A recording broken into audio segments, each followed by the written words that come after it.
Yo, what's going on YouTube? It's your boy Motion bringing you guys another tip and trick video, guys. In today's video, we're going to be covering some solo tips. I get asked this a lot, not just in my live streams, but in my YouTube comments. People ask a lot of questions like, hey, can you give more solo tips? What happens if this happens in a solo match? And a lot of people really need help in solo game mode. So that's why I'm bringing you guys this video today. So if you please can, give this video a thumbs up. Let's try to break 350 likes. I know you guys can do it. You guys are awesome. You guys show a lot of love for these solo tips and tricks videos. So if you want them to keep coming, keep giving the video thumbs ups. But guys, besides the likes and all that, the solos, I'm gonna be honest with you guys, solo games are completely different than squads and duos. Honestly, I don't like playing solos just because solos, the gameplay is the game, like the play style is completely different. A lot of people camp, a lot of people hide, and that's exactly what you need to do to get wins. That's the type of play style you need to do in a solo match. I mean, you can get aggressive, but it is going to be a lot harder to win, not just because there's going to be a lot of solo people, just random people running around the map. They're going to be everywhere. So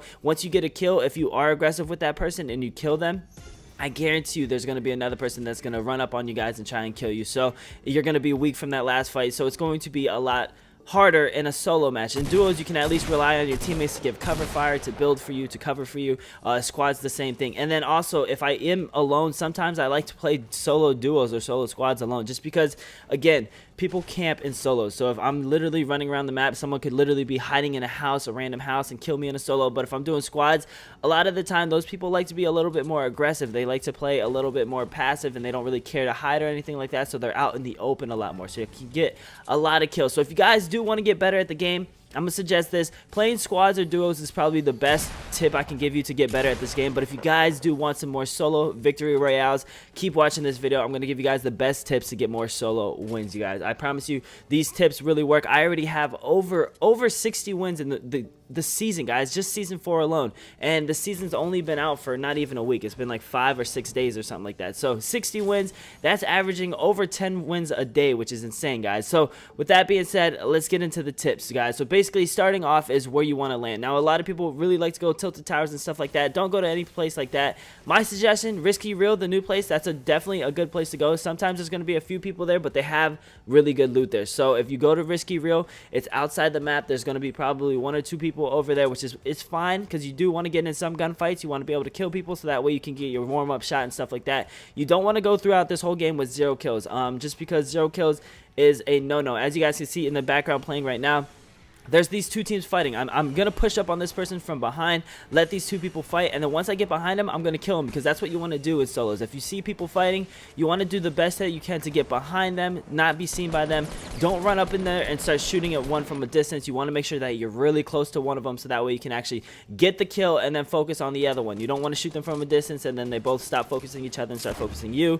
It's just going to be a mayhem. So another tip I want to give you guys is your inventory loadout. As you guys can see, I have an AR, a shotgun, another shotgun, heals, and a grenade launcher, you guys. Now this really matters. A lot of people have questions about, hey, what should I have in my slots? Because right now there's a lot of different opportunities. Like right now I see an RPG, I see a med kit, I see a light machine gun. Over here I think I'm going to see more baby pots and stuff like that. So it's going to be very hard to understand what you want to keep in your inventory. I see a sniper, and snipers are really good in solos, but honestly, the grenade launcher, if you're not good at sniping, because I know a lot of people that watch these videos, you're not the best sniper in the world. If you are a good sniper, pick up the sniper. Snipers can help out a lot in solo games. But if you're not good, you got to keep an explosive. You got to keep a grenade launcher, an RPG, something like that, because that is going to help out a lot in the end game. If you guys didn't see my last video, make sure to check it out. I talk about how the RPG or the grenade launcher, and I show you guys exactly why it can get you the win at the very end of the game. So my suggestion is to definitely use that. Now this loadout that I have right now,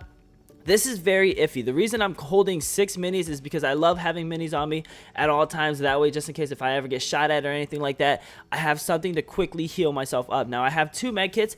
Those can be dropped. The reason I'm carrying it is just because, just in case purposes, I trust myself with the pump. But you don't want to rock just the pump, just because it shoots very slow. So if someone has like a heavy shotgun, they're going to kill you. If someone has a normal tactical shotgun, they're going to kill you. As long as they have something and you miss your pump shot, you're going to end up dying. That's why you want to have more shotguns besides the pump. So that way, if you miss your shot, you can go ahead and just easily switch your weapon, use another shotgun or anything like that, maybe a submachine gun, anything, besides the shotgun to maybe try and tag him up a little bit, because the pump, it's just extremely slow, you guys. It shoots way too slow. As you guys can see, I dropped the all heals because I had this chug jug. The chug jug will do exactly what I need. I picked up the sniper because the sniper is very important in endgame, and I kept my grenade launcher. So this loadout right here, this is really good. Now I have to keep in mind that I do not have a second weapon. So if I have the shotgun with the pump and it comes down to a sticky situation, what I'm going to need to do is I'm going to need to switch from my pump to my AR and use my AR just to tag him up a little bit. But this next tip right here, this is going to be the hiding tip. As you guys can see, I found my base. I found the place that I want to hide at in the game.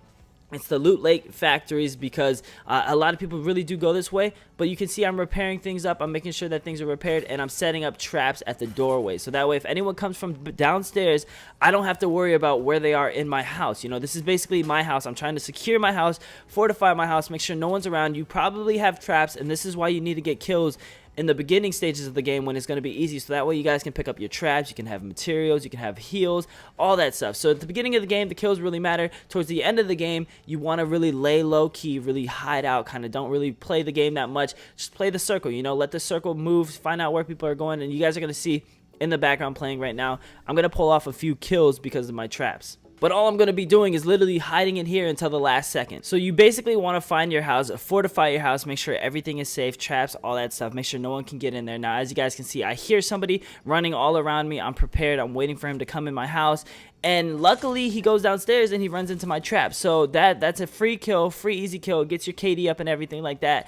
And you're safe in your house, you guys. So this is why you need to have like security in your home and stuff like that, because it can protect you, guys. I know it sounds weird. Another dude ended up pulling up on me, but he was going to the roof. He wasn't going to the bottom. He knew where I was. He knew I was in here, so I didn't mind shooting him down. I shot his little stairs so he can go down low, and now I have the high ground advantage on him. While I have this high ground advantage, I decide to go on the roof because this is my chance. This is my opportunity. I don't want to stay in that house the whole entire game, because if I have high ground on somebody and I know they're not going to go through the bottom doors, this is when I have to kill them. This is my chance, because if I stay in there, he's going to get above me. He's going to break the roof down, shoot RPGs down there, and kill me. So that's why in an opportunity like that, you guys got to make sure that if you have high ground advantage on someone and you knock them down to make them go lower, that's when you got to move, man. That's when you got to get to the top and look down at them, man. Anytime you're above someone, you got to look down at them. Like right here, he's coming up. I put up a wall just so that way I can always be looking down. I always have cover. I always have a way to look down at somebody. And right here, he's basically one shot. I should have shotgunned him, but I switched to my AR,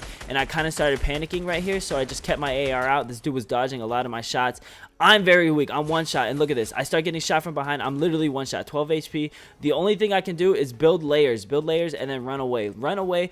I heard him rushing from above me on the mountain, so I put these little roofs on. I need to just get out of there. I need to get out of there, set a trap, so that way it protects me if he comes, tries to rush me or anything like that, and I need to heal. So this is exactly what I did. I took the chug jug. Once I got my full heals, I decided, all right, now's my chance to actually get out of here, use my launch pad, and I went to the circle, you guys. As you can see, I saw where the guy was. There's only 3 people left, so this is where things get crazy. A lot of people choke this. I saw where the guy was. I was going to just try to get up. I don't want him to be above me, so I built this little ramp. And luckily, the other guy started pushing him. So it's a 1v1 over there, and I'm sitting here watching it happen. I'm just sitting here watching it go down. I know one's going to win, so I need to get up higher. I need to be able to look down at them and see if I can try and shoot them, because he doesn't know I'm here. He doesn't know I'm here. And that's exactly what solos, you want to be as sneaky as possible, you guys. I can't stress this enough. You got to be super sneaky. Now, as you guys can see right here, if you're any ordinary player and this dude is literally playing like this, it's going to be hard to win. I'm going to be honest with you. It's just hard, man. When someone's building heavy like this and they're trying to build up to you, they're trying to get above you, they have an RPG, they know what they're doing. They definitely know what they're doing. So you got to learn how to build, man. Building helps out a lot. As you can see, all I'm doing is building up higher than him, staying one level higher than him, so that way he never gets above me. And then I'm going to always trap him. I'm going to put floors down so that way I can trap him in his path. That way he doesn't really get to me, you guys. It's very crucial that you do these situations. As you can see right here, it's quiet. I don't hear anything. I don't hear building. I don't hear him doing anything. I don't hear him healing. So I automatically know this dude bailed out on me. He's going to the bottom and he's trying to shoot me out. So as you guys can see, he's shooting RPGs at my base, trying to knock me down from the sky. So I instantly go to the bottom floor, so that way I know, okay, the second he destroys my base, he's not going to be ready for me to be right here. So easy kill, you guys. But there you guys have it. Some of the best tips that I can give you guys. basically find a house in the early games, land somewhere far. Risky Reel is a good place. Any of those side houses is a good place, but in that location is a good place. And then play the circle. Once you land at that place, get a few kills, play the circle. But I hope you guys enjoyed the video. If you guys please can give this video a thumbs up. We're gonna be bringing you more tips and tricks, you guys. We're gonna have more solo wins and stuff like that. If you guys want to stay tuned in the live stream, have questions. Yesterday we actually played with viewers, so if you ever want a chance to play with me, follow me at twitch.tv/exoticmotion. Yesterday we did like 3 or 4 hours of just playing with non-stop fans, man. It was a lot of fun. We got a lot of wins. I think there was like 2 or 3 squads where we won 2 games in a row. It was insane. So I hope you guys enjoyed, and I'll see you guys in tomorrow's video. Peace.